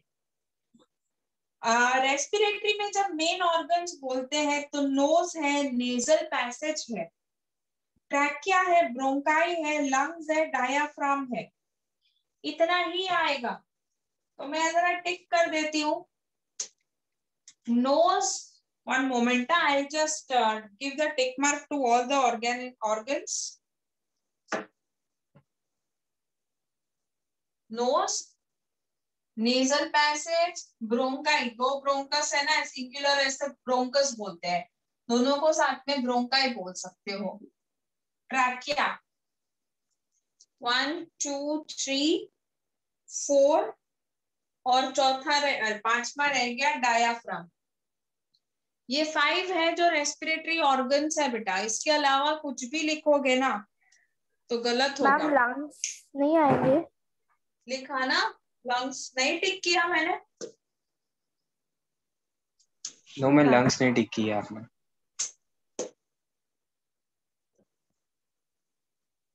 रह गया, सॉरी। बस तो इतने हैं रेस्पिरेटरी ऑर्गन्स। तो कभी कभी कंफ्यूज करने के लिए पूछते हैं कि रेस्पिरेटरी ऑर्गन्स कौन से हैं, तो काफी लोग ना एल्वियोलाई, चेस्ट कैविटी, ये सब भी लिखते हैं उसमें, जो गलत हो जाता है फिर, ओके। अभी देखो, एयर आपका नोज अंदर लेगा, नोज में से एयर अंदर जाएगा वाया नॉस्ट्रिल्स, जो आपके राउंड राउंड कलर के हैं नाक पे, उधर से जाएगा into nasal passage. Nasal passage में जाएगा, तो यहां से nasal passage is separated from mouth cavity. देखो नेजल पैसेज जहां पे मैंने ड्रॉ किया है ना, nasal passage is different than, देखो एक ऐसे ही मैंने पाइप छोड़ दिया है, तो दैट इज द इसोफेगस, तो वहां पे तो फूड ही जाएगा। तो अभी नेजल पैसेज से एयर सीधा जाएगा इनटू लैरिंग्स के साइड, ओके। अभी नेजल पैसेज जो है ना, उसमें बहुत सारे छोटे छोटे हेयर है, there is fine hair and mucus, जो नेजल पैसेज में सिक्रीट होता है। तो ये सिक्रीट होने का मतलब क्या है, आपके नाक में जो अंदर होता है ना, नाक के अंदर बाल होते हैं, तो जो वो नाक में जो कचरा आप निकालते हो, कभी कभी कुछ लोग तो खाना भी पसंद करते हैं उस कचरे को, तो in short that consist of the mucus. तो यहाँ पे सारी डस्ट, डर्ट पार्टिकल, सब कुछ ना फिल्टर होके फिर एयर अंदर जाता है। इसके बाद हमारी जो ये एयर है दैट गोज इनटू लैरिंग्स। अच्छा, लैरिंग्स के पहले जाएगी इनटू फेरिंग्स। मैंने फेरिंग्स को किया है टिक? नहीं, फेरिंग्स को मैंने लेबल नहीं किया है। नेजल पैसेज के बाद तुरंत जो पैसेज आएगा उसे हम कहेंगे pharynx. Let me mark it. This is pharynx. Okay, और फेरिंग्स में जाने के बाद तुरंत माउथ में से भी डायरेक्ट जाएगा फेरिंग्स में, क्योंकि हम माउथ से भी कभी कभी एयर लेते हैं, तो ये भी तुरंत फेरिंग्स में नोज से भी जाएगा into pharynx. Okay, now this particular air is going to enter the windpipe. तो लैरिंग्स से होता हुआ ये जाएगा इनटू दिस विंड पाइप, और विंड पाइप में जाएगा। उसके बाद it will be divided into 2 smaller tubes, जिसे हम कहते हैं bronchi. Each one said to be bronchus. Now this particular tubes है जो ब्रोंकाई बोलते हैं, they are connected to the lungs. This is lungs, what you are seeing. And lungs है वो किसमें है? तो लंग्स ये आप देख रहे हो ना, this is known as chest cavity. ये जो खाली जगह आपको ये सब दिख रही है, this is the cavity. Cavity मतलब होल, मतलब जगह जहां पे आपने लंग्स को फिट किया है। So lungs lie in the chest cavity. Again lungs are covered with 2 thin membrane, जिसे हम कहते हैं प्लूरा। तो ये डायग्रामेटिकली नहीं बता सकते हैं, प्लूरा के बारे में हम लिख सकते हैं। Lungs are covered by thin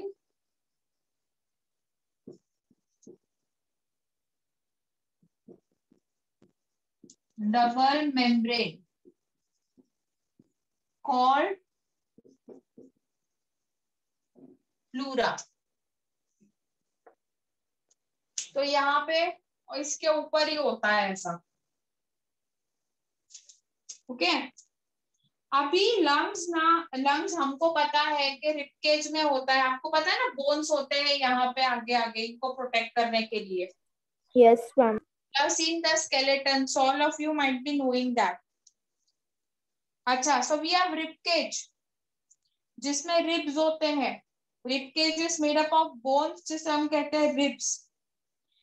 अभी बात करते हैं यहाँ से। हमने यहाँ पे स्टॉप किया कि भाई air is divided into the bronchus.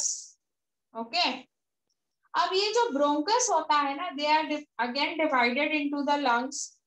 तो ब्रोंकस जो ये ब्रोंकस है, ये डिवाइड होता है इनटू ब्रोंक्यूल्स। ये मैंने लिखा है ब्रोंक्यूल्स यहाँ पे। Okay, so this is been divided into bronchioles. अब ये जो ब्रोंक्यूल्स है उसमें ना एयर सैक होते हैं, इसे हम थैली बोलते हैं। एयर सैक जैसे स्ट्रक्चर जिसे हम कहते हैं एल्वियोलाई। ओके, तो एयर सैक जैसे स्ट्रक्चर जिसे हम कहते हैं एल्वियोलाई। तो ये कुछ वैसे ही होते हैं, बंच ऑफ ग्रेप जैसा होता है। और इसके बाद एयर हमारी यहाँ एल्वियोलाई में आती है। अब इसके बाद क्या होगा, ये एल्वियोलाई पे ऐसे पोर्स होंगे छोटे छोटे।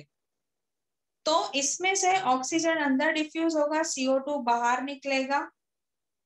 यहाँ पे ये काम करने के लिए एल्वियोलाई में कौन आएगा? ब्लड किसको लेके आएगा? हीमोग्लोबिन को। तो हीमोग्लोबिन के साथ ऑक्सीजन बाइंड हो जाएगा, कार्बन डाइऑक्साइड रिटर्न चला जाएगा out of the lungs, and hence the exchange of gases will take place. Are you clear? Yes, ma'am. Yes, ma'am. Ma'am ma'am ये जो एल्वियोलाई का आपने जो समझा है ना, उसमें पता नहीं चला। किसको पता नहीं चला बेटा? मैम मुझे।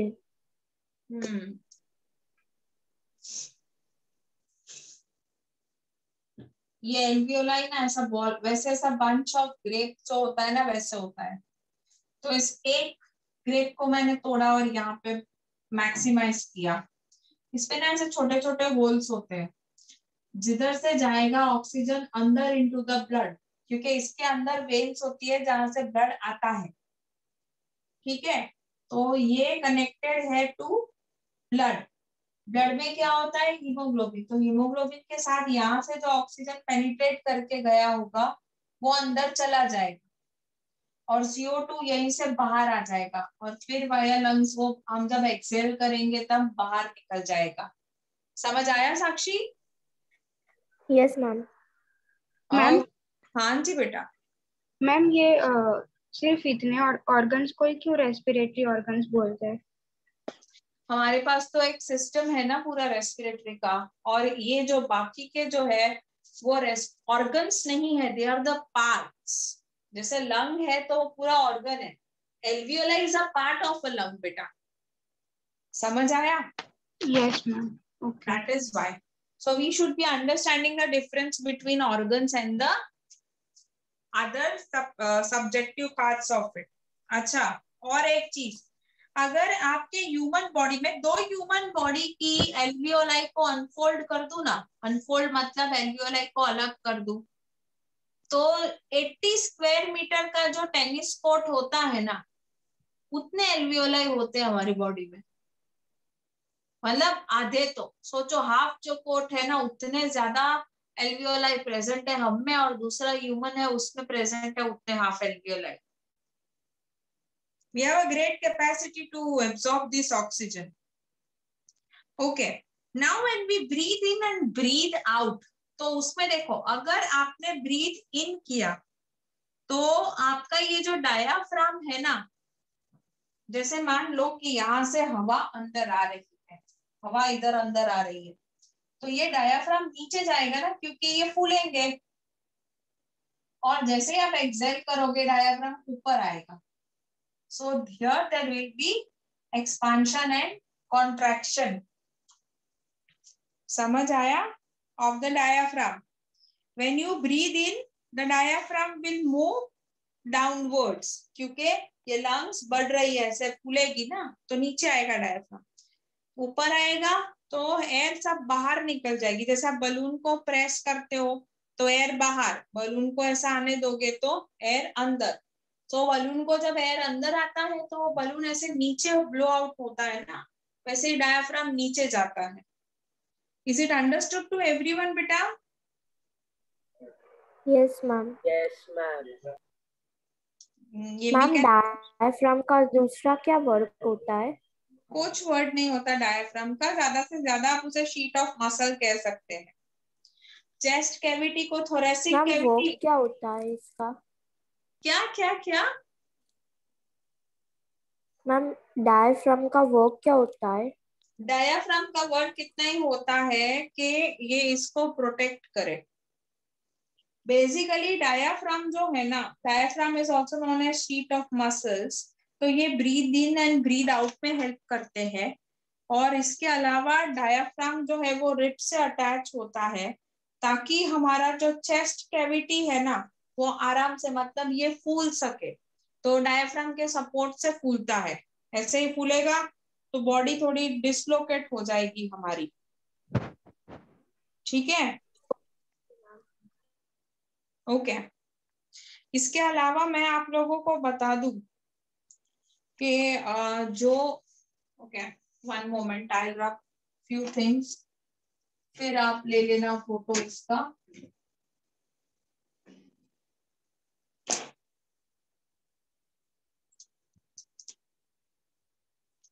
जब भी आप बोलोगे, जैसे हमने इनहेल किया एयर को, इनहेल्ड एयर, एक्सहेल्ड एयर, तो अभी इनहेल्ड एयर में ले लो ऑक्सीजन है, मैंने इनहेल किया ऑक्सीजन 21%, एक्सहेलेशन में सिर्फ 16.4% ही बाहर जाएगा, बाकी का अंदर रह जाएगा। समझे? Then comes CO2 carbon dioxide. तो इनहेल कर रहे हैं तब कार्बन डाइऑक्साइड 0.4% हम 0.04% इनहेल करेंगे, क्योंकि उतना तो एयर में भी होता है, एटमॉस्फेयर में भी होता है। हालांकि जब एक्सेल करेंगे तब वो कैपेसिटी हो जाएगा 4.4% का। And last but not the least we will have water vapour. तो वाटर वेपर जो है वो बहुत ही थोड़ा हम इनहेल करेंगे जो एयर में प्रेजेंट है, लेकिन जब बाहर निकालना होगा तब it will be a lot of water vapor which will be going out। ठीक है, नॉर्मली हमारा rate of breathing in a minute, rate of breathing कितना होगा? 1 मिनट में हम कितनी बार ब्रीथ करते हैं बच्चों? 15 to 18। यस, 15 to 18 पर मिनट। 15 to 18 टाइम्स हम ब्रीथ करते हैं। अगर आप इससे कम कर रहे हो या ज्यादा कर रहे हो, देन या तो आप जैसे फिजिकल एक्सरसाइज करते हो तो हमें बहुत सारा ब्रीदिंग करना पड़ता है उस टाइम पे, अदरवाइज इट्स फाइन। एंड या फिर आपका हार्ट कम चल रहा है ऐसा बोलते हैं नॉर्मली। अब दूसरा मैं एक चीज बता देती, हीमोग्लोबिन जो होता है ना बेटा, डेफिशिएंसी ऑफ हीमोग्लोबिन जिसको होता है, जैसे आपका हीमोग्लोबिन कम आता है तो उसका ऑक्सीजन कैरिंग कैपेसिटी कम हो जाता है, तो रेस्पिरेशन में उसे बहुत दिक्कत आता है बेटा। तो उसे ब्रीदिंग प्रॉब्लम होते हैं, लैक ऑफ एनर्जी होता है। कई बार ऐसा सुना है हम लोगों ने कि हीमोग्लोबिन के साथ कार्बन मोनोऑक्साइड चला गया तो वो कार्बोक्सी हीमोग्लोबिन में चेंज हो जाता है। अच्छा, ये कब होता है ये भी मैं बता दूं। आपको पता है सब फायर होता है तो सब मर जाते हैं due to breathing issues. Yes ma'am. तो फायर में कार्बन मोनोऑक्साइड लिबरेट होता है, तो ऑक्सीजन से ज्यादा जब कार्बन मोनोऑक्साइड लिबरेट होता है तो उसमें फिर हीमोग्लोबिन के साथ ऑक्सीजन बाइंड नहीं होता है, कार्बन मोनोऑक्साइड बाइंड होता है और वो कार्बोक्सी हीमोग्लोबिन बन जाता है जो हमारा बॉडी एक्सेप्ट नहीं करता है और फिर पीपल डाई, क्योंकि ब्रेन में ऑक्सीजन नहीं जाएगा तो आपके पार्ट्स वर्क नहीं करेंगे until and unless your brain has oxygen। Okay, one more thing, haemoglobin का नॉर्मल जो हीमोग्लोबिन ब्लड में होता है हेल्दी एडल्ट में, तो वो कितना होता है? What is the normal range of haemoglobin present in the adult? 12 to 14। 12 to 15। It is 12 to 18 grams per deciliter। I am इसकी फोटो ले लो ना बेटा फटाफट।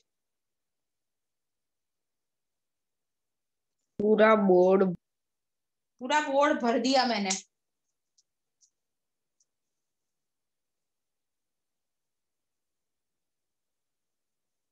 मैम हाँ मैम, तो जो जिसको अस्थमा होता है उन्हें मतलब इसमें क्या प्रॉब्लम होता है? मैं समझाती हूँ बेटा, डिफॉर्मिटी सारी समझाती हूँ। मैम जो ऊपर आपने पहले बोला कि फोटो- वाटर पेपर अगर हम इनहेल करते हो तो वो बहुत कम होता है और एक्सहेल में बहुत ज्यादा हो जाता है, तो ऐसा कैसे होता है? क्या इनहेल करते हैं तो कम होता है और एक्सेल में वाटर वेपर। वाटर वेपर समझा। अभी मैं बोर्ड रब करूँ? Yes ma'am. Yes ma'am. Yes ma'am. Yes ma'am.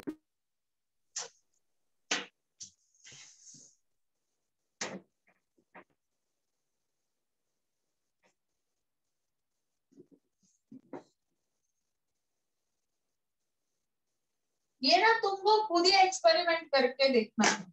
अभी मेरा लेक्चर खत्म हो ना उसके बाद एक काम करना, एक रुमाल लेना, पहले मत लेना, पहले तुम उसको पहले एयर को इनहेल करना, फिर हैंकरचिप को इधर लाओ और जोर से एक्सहेल करना।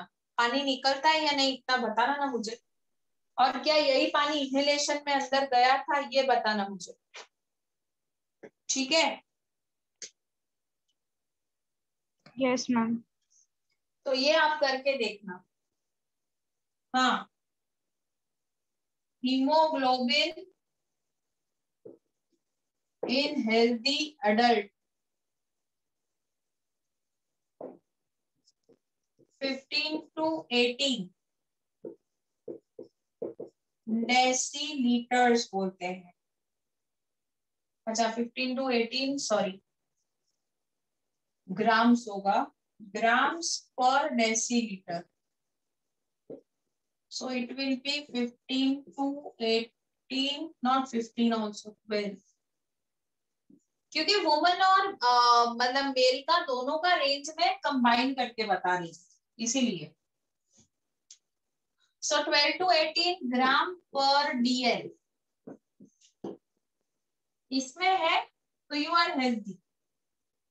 अच्छा और एक चीज, काफी लोगों को ना आपने ये वर्ड सुना है, अभी भी बहुत ही शॉर्टेज है इसकी। Yes ma'am. हाँ मैं ventilator. Yes ma'am. Yes ma'am. Okay, ventilator is known as Yes, ma'am. Artificial breathing system. जो आपने ट्रैकिया देखा ना, ट्रैकिया में डायरेक्ट इसका पाइप जाता है, नाक की जरूरत नहीं पड़ती है यहाँ पे, और आर्टिफिशियली हम लोगों को ब्रीथ करवाते हैं ताकि ऑक्सीजन लेवल बनी रहे। बहुत सीरियस पर्सन होता है जो ब्रीथ खुद नहीं कर सकता है, कंफर्टेबली नहीं कर सकता है, उनको वेंटिलेटर पे चढ़ाया जाता है, ठीक है। और इसके अलावा आपने मुझे पूछा था कि मैडम अस्थमा वगैरह में क्या होता है। अस्थमा वगैरह में ऐसा होता है बेटा कि जो एल्वियोलाई पे आपने जो पोर्स देखे ना, जो होल्स देखे, वो होल्स ना उतने नहीं होते नॉर्मल कंडीशन में जो होने चाहिए, और इसी की वजह से अनफॉर्चुनेटली ब्रीदिंग कम हो जाता है, तो ऑक्सीजन लेवल कम हो जाता है बॉडी में, और इसीलिए फिर उन लोगों को पंप लेना पड़ता है ताकि उनके एल्वियोलाई जो है वो ज्यादा ब्रीद इन कर सके ऑक्सीजन को। अस्थमा एक ऑक्यूपेशनल हजार्ड भी है। अगर आप जैसे ट्रैफिक पुलिस वाले हैं तो वो लोग काम करते हैं तो उनको भी हो सकता है, because they stay in air pollution, and it can be a birth defect as well. मतलब बर्थ से ही काफी बच्चों का लंग्स प्रॉपरली डेवलप नहीं हुआ है, तो अस्थमा बाय बर्थ हो सकता है। Is it fine to everyone? Yes. चलो इसका फोटो ले लो, and your homework would be to write all these things in your book along with the diagram of the respiration, and you can make it just for your understanding purpose. इसको सिर्फ एक बार लिखना है, ठीक है? Yes ma'am. Yes ma'am. Okay, चलो तो I'll see you in the next lecture. Bye. Bye ma'am. Bye ma'am. Bye ma'am. Bye ma'am. Thank you ma'am.